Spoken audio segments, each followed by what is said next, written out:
Praise the lord. ప్రభునేసు నామములో అందరికీ వందనములు.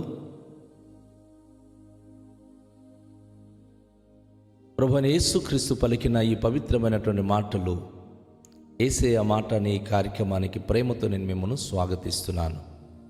మార్కు సువార్త 10వ అధ్యాయము 17వ వచనం నుండి 27 వచనాలు ఈ దినాన మనం ధ్యానించబోతున్నాం.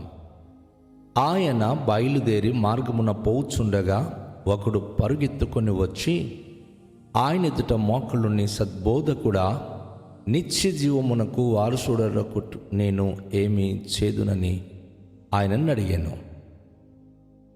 యేసు, నన్ను సత్పురుషుడని ఎలా చెప్పుచున్నావు? దేవుడు ఒక్కడే గాని మరి ఎవ్వడును సత్పురుషుడు కాడు. నరహత్య చేయవద్దు, వ్యభిచరింపవద్దు, దొంగిలవద్దు, అబద్ధ సాక్ష్యము పలుకవద్దు, మోసపుచ్చవద్దు, నీ తల్లిదండ్రులను సన్మానింపుము అను ఆజ్ఞలు నీకు తెలియను కదా అని అతనితో చెప్పాను. అందుకతడు, బోధకుడా, బాల్యము నుండి ఇవన్నీ అనుసరించుతూనే ఉంటినని చెప్పాను.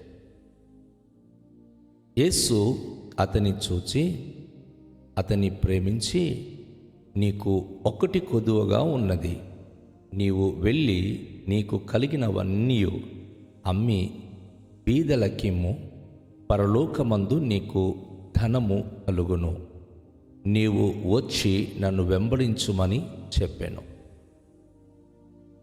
అతడు మిగుల ఆస్తి గలవాడు గనుక ఆ మాటకు ముఖము చిన్నబుచ్చుకొని దుఃఖపడుచు వెళ్ళిపోయాను. అప్పుడు యేసు చుట్టూ చూచి, ఆస్తి గలవాడు దేవుని రాజ్యములో ప్రవేశించుట ఎంతో దుర్లభమని తన శిష్యులతో చెప్పాను. ఆయన మాటలకు శిష్యులు విస్మయం పొందిరి. అందుకు యేసు తిరిగి వారితో ఇట్లా నేను, పిల్లలారా, తమ ఆస్తి యందు నమ్మిక ఉంచువారు దేవుని రాజ్యములో ప్రవేశించుట ఎంతో దుర్లభము. ధనవంతుడు దేవుని రాజ్యములో ప్రవేశించుట కంటే ఒంటె సూది బెజ్జములు దూరుట సులభము. అందుకు వారు అత్యధికముగా ఆశ్చర్యపడి, అట్లయితే ఎవడు రక్షణ పొందగలడని ఆయనను అడిగిరి. యేసు వారిని చూచి, ఇది మనుషులకు అసాధ్యమే కానీ దేవునికి అసాధ్యము కాదు. దేవునికి సమస్తమును సాధ్యమే అనెను. ప్రియ దేవునికి విడలారా, ఈ ఉదయకాల సమయంలో యేసు ప్రభువారు ఒక అమూల్యమైన మాటను మనకు నేర్పిస్తూ ఉన్నాడు. జాగ్రత్తగా మనము నేర్చుకుందాం. లోకములో ధనవంతుడైన వాడు కానీ, లోకములో ఒకవేళ తన జీవితంలో ధనాన్ని మీద మనసు పెట్టుకొని బ్రతుకుతున్నవాడు కానీ దేవుని రాజ్యములో ప్రవేశించుట కష్టకరము అని ప్రభు ఈరోజు తెలియజేస్తూ ఉన్నాడు.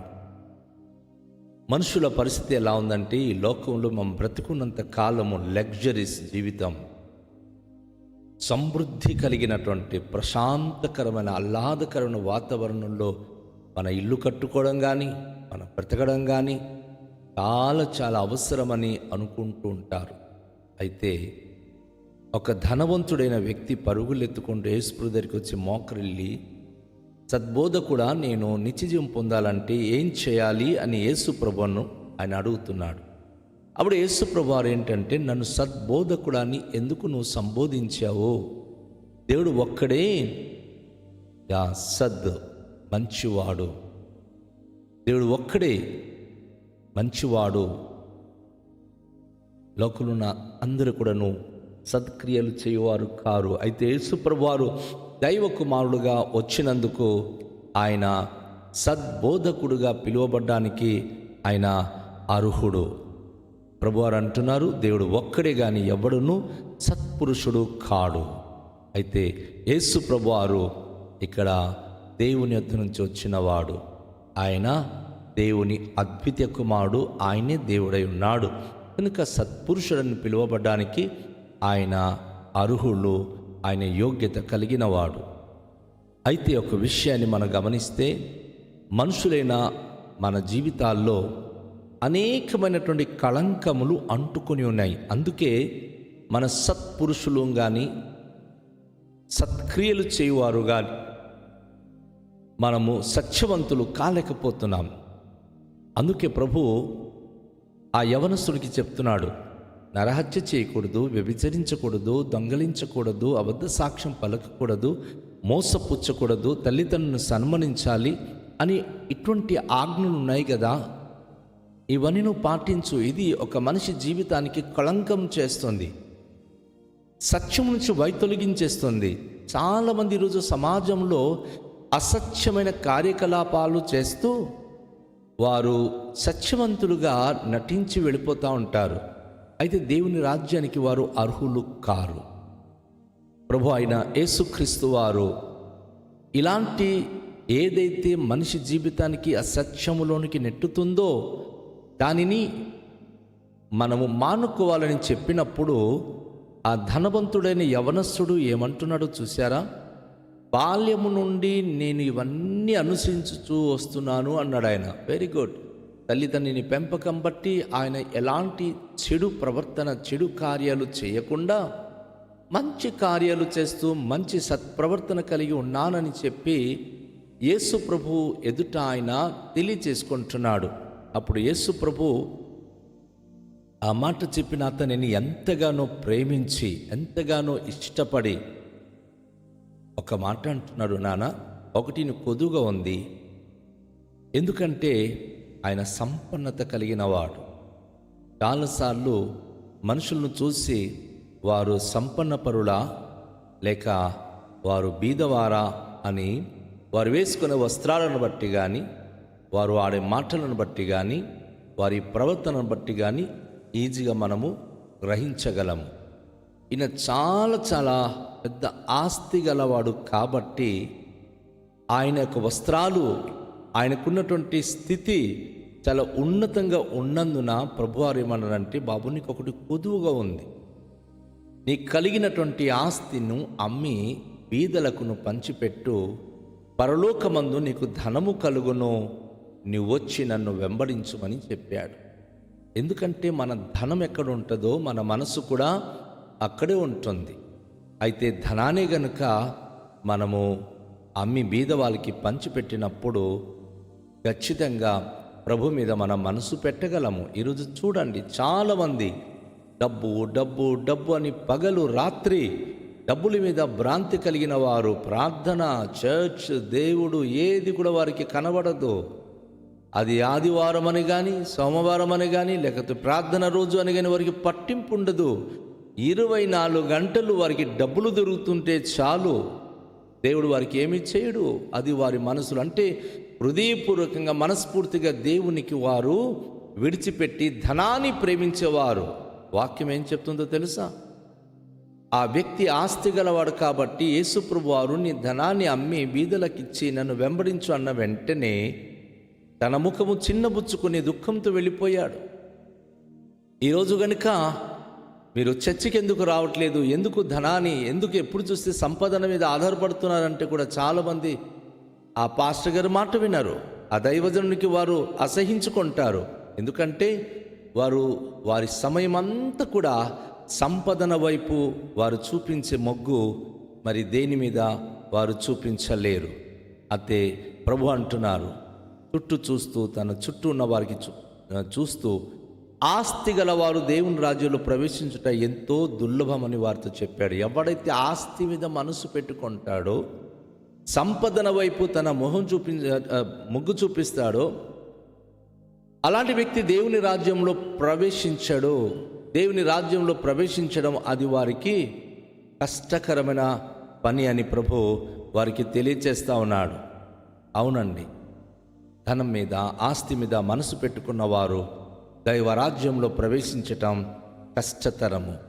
ప్రభువారు అంటున్నారు, ఆయన మాటలకు శిష్యులు విస్మయం పొందిరి. అందుకు యేసు తిరిగి వారితో ఇట్లా అని, పిల్లలారా, ఆస్తి యందు నమ్మిక ఉంచువారు దేవుని రాజ్యంలో ప్రవేశించుట ఎంతో దుర్లభం. ఈరోజు ఈ వాక్యం వింటున్న నా ప్రియ సహోదరి సహోదరుడా, నీ మనసు ధనం మీద ఉందా, దేవుని మీద ఉందా? 6 రోజులు దేవుడు మీకు ఇచ్చారు కదా కష్టపడడానికి, 7వ రోజు కూడా దేవుని రోజు కూడా మీరు కష్టపడడానికి వెళ్ళిపోతారా? ఎంత అసహ్యం అండి, ఎంత అన్యాయం అండి. మీరు ఎలాంటి పరలోక రాజ్యంలో ప్రవేశిస్తారు? దేవుని రాజ్యంలో ప్రవేశించడానికి మనం కష్టపడాలి. ఒక్కరోజు 7 రోజుల్లో ఒక్కరోజు దేవుని కొరకు మనం కష్టపడదామండి. ఆరాధన చేయడానికి వద్దాం, దేవుని మహిమపరుద్దాం. ఆ రోజు కూడా సంపదన వైపే మనం మొగ్గు చూపించి, వ్యాపారం చేసిన వాళ్ళు వ్యాపారం, వేటకు వెళ్ళాల్సిన వారు వేటాడడం, ఉద్యోగానికి వెళ్ళాల్సిన వారు ఉద్యోగాలు, ఎవరు ఏ వృత్తికి సంబంధించిన వారు ఆ వృత్తిగతమైన పని చేస్తే దేవునికి ఎక్కడ మనం కనపరుస్తున్నాం? తన రాజ్యం గురించి ఎప్పుడు మనం ఆరాటపడుతున్నాం? సో ఆస్తి మీద మనసు ఉంచుకున్నవాడు, నమ్మకం ఉంచుకున్నవాడు దేవుని రాజ్యంలో ప్రవేశించుట దుర్లభము. ఎందుకంటే ప్రభు అంటాడు, ధనవంతుడు దేవుని రాజ్యంలో ప్రవేశించుట కంటే ఒంటే సూది బెజ్జములు దూరుట సులభము. ఇటీవలన మనం నేర్చుకున్న సూది బెజ్జం అంటే మనం ఏదో గుండి కుట్టే సూది, ఏదో బట్టలు కుట్టే సూది కాదండి. ఇది యెరూషలేము గోడ క్రింద ఆ ప్రహరీ గోడ చుట్టూ ఉంటుంది. విశ్రాంతి దినానికి ఆ ముందు ఎవరైనా వస్తే బయట ఉండకూడదు, వారు లోపలికి రావాలనుకుంటే ఒంటెలు మాత్రమే ఆ యొక్క మరి గోడ క్రింద ఉన్నటువంటి ఆ యొక్క హోల్లో తనకు తాను బొంగురుకుంటూ లోపలికి వెళ్ళి బయటికి వస్తూ ఉంటాయి. అది చాలా కష్టం. వాస్తవానికి చెప్పాలంటే ఆ బెజ్జములు దూరి బయటికి రావాలంటే తల్లి కడుపు నుంచి పుట్టినట్లుగానే ఉంటుంది. చాలా కష్టం. ఆ 4 మోకాళ్లతో అది ఒక విధంగా అది బొంగురుకుంటూ లోపల నుంచి రావాలి. అందుకే ప్రభు అంటున్నాడు, ఒంటి అయినా సరే ఆ సూది బెజ్జంలో దూరి బయటికి వచ్చేయచ్చు, కానీ ధనము మీద మనసు పెట్టుకున్నటువంటి ఒక ధనవంతుడు అవ్వాలనుకున్నవాడు దేవుని రాజ్యంలో ప్రవేశించుట సులభము కాదు. ప్రభువారు ఈ మాట చెప్తూ ఆ శిష్యులైతే ఆశ్చర్యంగా మరి చాలా ఆశ్చర్యపడి, అప్పుడు రక్షణ ఎవరు పొందుతారు అంటే, తన మీద మనసు పెట్టుకుంటే రక్షణ పొందడం కాదు, దేవుడి మీద మనసు పెట్టుకున్న వారే రక్షణ పొందుతారు. ఎవడయ్యా రక్షణ పొందుతారని వారు వేసిన ప్రశ్నకు యేసు ప్రభువారు ఇచ్చిన సమాధానం ఏమిటంటే, మనుషులకు ఇది అసాధ్యమే, కానీ దేవునికి సమస్తము సాధ్యము. ఒక మనిషి దేవుడి మీద నమ్మకం ఉంచుకున్నప్పుడు ఆయన దైవ రాజ్యంలో ప్రవేశించే హక్కుదారుడు కాగలడు. కానీ ధనాన్ని నమ్ముకొని, లోకాన్ని నమ్ముకొని 24 గంటలు తన జీవితకాలం అంతా కూడా తన సంపదన వైపు మొగ్గు చూపించి గనుక ఆ ప్రాణాన్ని కోల్పోతే, లోకంలో అయితే అందరూ తనను చాలా గౌరవంగా పాతి పెడతారు, కాలుస్తారు, కానీ దైవరాజ్యంలో చేరే భాగ్యము, అర్హత కోల్పోతారు. కనుక ఈరోజు గమనించండి, ఆదివారం ఆరాధించే రోజు, దేవుని సంపాదించాలి. దేవుని నమ్మకం కలిగిన వారు మీ పనిపాట్లకు వెళ్ళిపోకూడదు సుమా. ఆ రోజు దేవుని ఆరాధించే రోజు ఆరాధించాలి. దేవునికి మీరు నమ్మకం కలిగి ఉండి, దేవుని పట్ల విశ్వాసం కలిగి ఉంటేనే ఆయన రాజ్యంలో చేరి సంతోషంగా జీవించగలుగుతారు. రండి, తలలోంచుకొని దేవునిలో మనము ప్రార్థన చేద్దాం. మికిలి దయగల పరలోకపు తండ్రి, ఈ ప్రశస్తమైన సమయంలో మీ మాటలు విని ఉన్నాం. ధనము మీద మా మనసు పెట్టుకొనక, లోకపు సంపదన మీద మా మనసు పెట్టుకొనక, మీ యందు భయభక్తి కలిగి విశ్వాసముతో మిమ్మల్ని వెంబడించు వారుగా ఉండే భాగ్యము మాకు అనుగ్రహించండి. ప్రభువా, తగ్గింపు జీవితము, మీ మీద నమ్మకం కలిగిన జీవితము, మిమ్మల్ని వెంబడించే జీవితం మాకు అనుగ్రహించండి. ధనమోహము మాలో నుంచి తీసివేయండి. ప్రతి బిడలు ప్రభువా, ధనము కంటే దైవాన్ని గొప్పగా ఎంచి విశ్వాసము, భయభక్తితో మీలో జీవించే ధన్యత అనుగ్రహించుమని యేసు నామములో ప్రార్థిస్తున్నాము తండ్రి, ఆమేన్. అందరికీ షాలోం. ప్రభు మనలను దీవించునుగాక.